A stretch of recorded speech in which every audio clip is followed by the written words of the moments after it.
We've got folks from the Maricopa County Task Force, our own fire prevention people from the Fire Marshal's Office for the City of Prescott.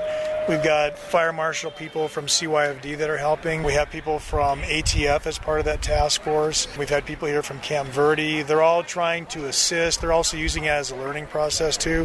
Because it was a statewide media event and because we have multiple buildings involved in a historic area and a pretty high dollar loss, I think that's why it garnered a lot of attention. And it also was really nice to get all the extra help, because with all those people it was much easier to sift through all the evidence, do the interviews. So we want to make sure that people get that information. That frees up the insurance companies, the business owners, and everybody to do what they've got to do next. The main thing is that we're telling everybody is that we appreciated the cooperation from the public, because we had a lot of people down here with a lot of operations, and even with all that, nobody got hurt, either us or them, which was huge, and that was the biggest part of the event.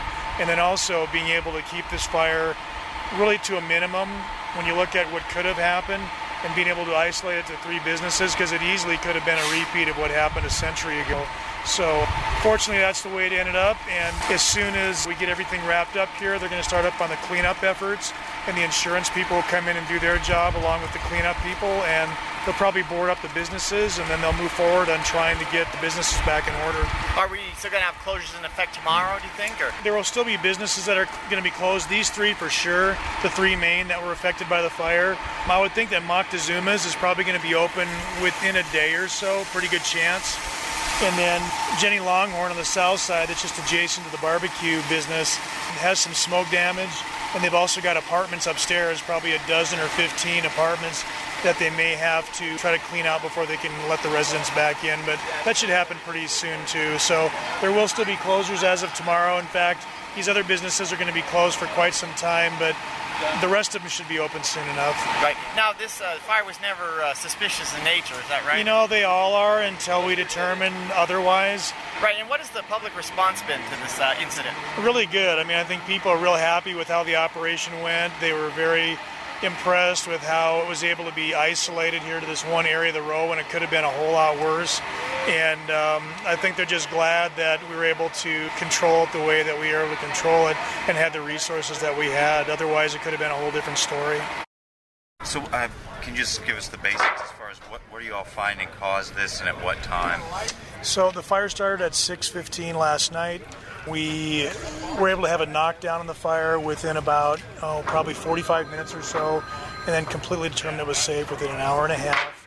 We did an overnight fire watch to make sure that we didn't have any kind of rekindle. And then this morning at about 8 o'clock, the Fire Investigative Task Force came in. That included people from the Prescott Fire Department in our Prevention Bureau, people from CYFD, the Maricopa County Task Force, along with the ATF, some people from Cottonwood, law enforcement. It was very nice to have that support. I think because it was a high visibility incident, we had multi-million-dollar loss, historic area, multiple businesses. It was just nice to be able to get everybody in to cooperate.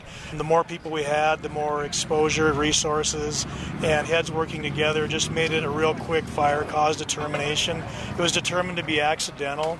It started in the back of the Pearls Cafe, the blue business behind us, the barbecue business, in the kitchen area, in an appliance cluster.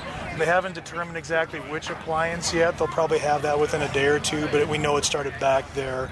So right now what you see is they're working on cleanup. They cleared out some safety issues. They're going to work on fencing it up in the back and boarding up to make it safe for the public to be in here. And then after that, it's just a matter of finishing all the cleanup, and then hopefully the insurance companies will get involved, work on restoration, and get them back in business.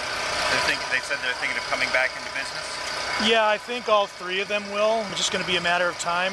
The adjacent businesses, Moctezuma's, and then also Longhorn, I think that's mostly smoke damage.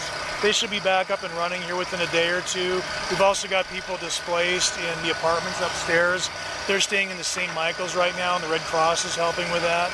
So I think they'll all be able to be back to their apartments within a fairly short amount of time, within a day or two. The dollar loss, again, is in the millions between building damage, contents, business loss, all those things. It's going to be in the millions.